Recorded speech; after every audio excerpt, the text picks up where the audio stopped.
الرجيم بسم الله الرحمن الرحيم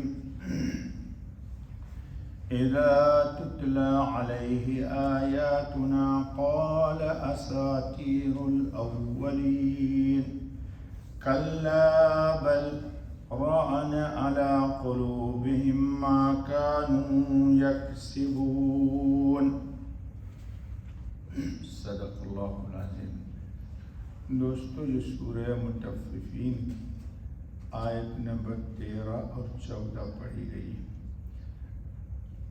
کل اللہ رب العزت نے یہ خبر دے دیا کہ جھٹلانے والوں کے لیے بڑی خرابی اور بڑی تباہی ہے، اور وہ جھٹلانے والے کس چیز کو ہیں؟ قیامت کے دن، یعنی انصاف کے دن کو جھٹلاتے ہیں۔ جھٹلانے کا سبب بتایا گیا تھا کہ معتدن عظیم، وہ آباء و اجداد کی پیروی کرتے ہیں اور خواہشات نفس میں ڈوبے ہوئے ہیں، یعنی اللہ کی نہیں مانتے، نفس ان کا جو کہتا ہے، خواہش جو کہتا ہے اس کی اتباع کرتے ہیں۔ آج قرآن کریم یہ بتا رہا ہے کہ جس طرح اللہ رب العزت اس کائنات عالم کے تنہا خالق اور مالک ہیں، اور اللہ رب العزت کی ذات حق ہے جس میں کوئی شک اور شبہ کی قطعاً گنجائش نہیں۔ تو جس طرح اللہ حق ہیں، اللہ رب العزت کی کتاب یعنی قرآن کریم یہ بھی حق ہے۔ تو یہ جو لوگ ہیں جو گنہگار ہیں، یہ قرآن کریم کو نہیں مانتے اور قرآن کا انکار کرتے ہیں، اور انکار کے لیے انہوں نے اپنی من گھڑت ایک بات گڑھ لی۔ کیا گڑھ لیا؟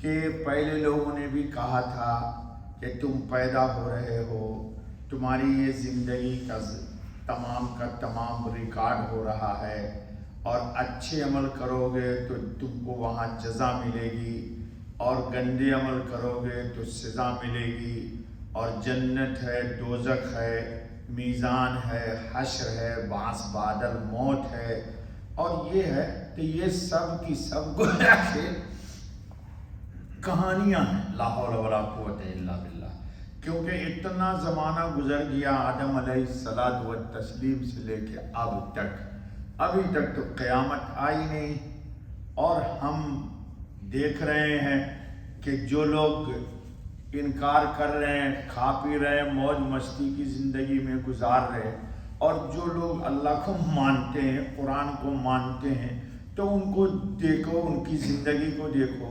مختلف قسم کی تنگیوں میں مبتلا ہیں۔ تو یہ سب کہانیاں ہیں، کیا کہ قیامت آئے گی، حساب ہوگا، کتاب ہوگا، لہذا انہوں نے یہ کہہ کر کے قرآن کا سرے سے انکار ہی کر دیا۔ اللہ کیا کہتے ہیں، دیکھیے، اذا تتلا علیہ آیاتنا، جب سنائیے ان کو ہماری آیتیں، قال اساطیر الاولین، کہے نقلیں ہیں پہلوں کی، یعنی قرآن کریم سے منکرین کا رویہ کیا ہے؟ یعنی قرآن اور نصیحت کی باتیں سن کر کہتا ہے کہ ایسی باتیں لوگ پہلے بھی کرتے آئے ہیں، وہی پرانی کہانیاں اور فرسودہ افسانے انہوں نے نقل کر دیے۔ بھلا ہم ان نقلوں اور کہانیوں سے ڈرنے والے کہاں ہیں؟ یعنی یہ سب جو باتیں، اس سے ہم ڈرنے ورنے والے نہیں۔ جب ان کے سامنے قرآن پڑھا جاتا ہے تو اپنی انتہائی نادانی اور اعجاز قرآن سے غافل ہونے کی وجہ سے، یا اپنی غلط روش اور دیدہ دانستہ حق سے روگردانی کی وجہ سے کہتا ہے یہ تو گزشتہ لوگوں کی لکھی ہوئی داستانیں ہیں، یہ بات کرتا ہے۔ لیکن یہ بھی کیوں کہتا ہے وہ؟ جیسے کہ آج کل کے وقت میں اللہ ہم کو ان میں شامل نہ کرے، بے شمار لوگ دیکھا ہوگا حتیٰ کہ اپنے آپ کو لوگ مسلمان بھی کہتے ہیں، کہتے ہیں مولانا قرآن کی یہ بات ہمارے سمجھ میں نہیں آتی. کہیے استغفر اللہ. آپ حضرات کم سے کم یہ نہ کہیے گا. آپ اللہ کے کلام کو سمجھنے کی صلاحیت رکھتے ہیں، ہم رکھتے ہیں. ہمارا تو کام ہے اللہ کے حکم کو ماننا، اللہ کے حکم کو مان کر کے اس پر عمل کرنا. تو یہ بات کب کہتا ہے انسان؟ آج بھی لوگ کہتے کہ مولوی صاحب آپ لوگ تو کہتے ہو لیکن قرآن و حدیث کی بات ہمارے سمجھ میں یہ نہیں آتی. یہ کیوں کہتا ہے؟ اس کا سبب یہ ہے کہ گناہ کرتے کرتے، اللہ رسول کی مخالفت کرتے کرتے دل ایک دم کوئلہ سیاہ بن گیا.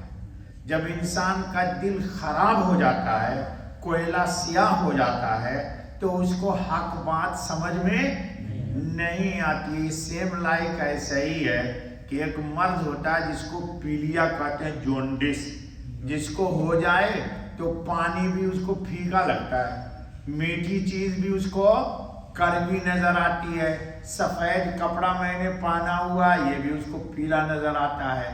تو یہ کپڑا تو پیلا نہیں ہے، میٹھی چیز تو میٹھی ہی ہے، لیکن اس کے زبان کا ذائقہ خراب ہو گیا. تو انسان کا جب دل گناہ کرتے کرتے خراب ہو جاتا، دل گندا ہو جاتا ہے، تو حق بات اس کو سمجھ میں نہیں آتی ہے. اس کو استغفار کرنا چاہیے، نہ یہ کہ یہ بات کہنی چاہیے. اور اس بات کے کہنے سے کہ قرآن ہم کو سمجھ میں نہیں آیا، استغفر اللہ ثم استغفر اللہ، ایک وقت پھر یہ آتا ہے کہ وہ اسلام کا ہی انکار کر دیتا ہے. چھوڑو مولوی صاحب، یہ سب قصے کہانیاں ہم نے دیکھا ہے، اتنے لوگوں کو تم نے دفن کر دیا قبر میں، کہاں کسی کو عذاب ہوتا ہے. اور مولانا عمر صاحب پالن پوری رحمۃ اللہ تعالیٰ علیہ دعوت کے تبلیغ کے بڑے لوگوں میں تھے. تو کہتے تھے جو نہ مانے وہ مر کے دیکھ ذرا، ادھر جائے گا پتہ چل جائے گا تجھے. ڈاکٹر بولتا ہے تجھے کہ بلڈ میں تیرے شوگر ہے، تو ڈاکٹر کے باپ کو بول تو ذرا کہ 50 گرام شوگر اس کے پیشاب میں سے یا خون میں سے نکال کے بتا دے. لیکن بولتا ہے کتنا شوگر ہے بھائی؟ 500. کتنا شوگر ہے؟ 600.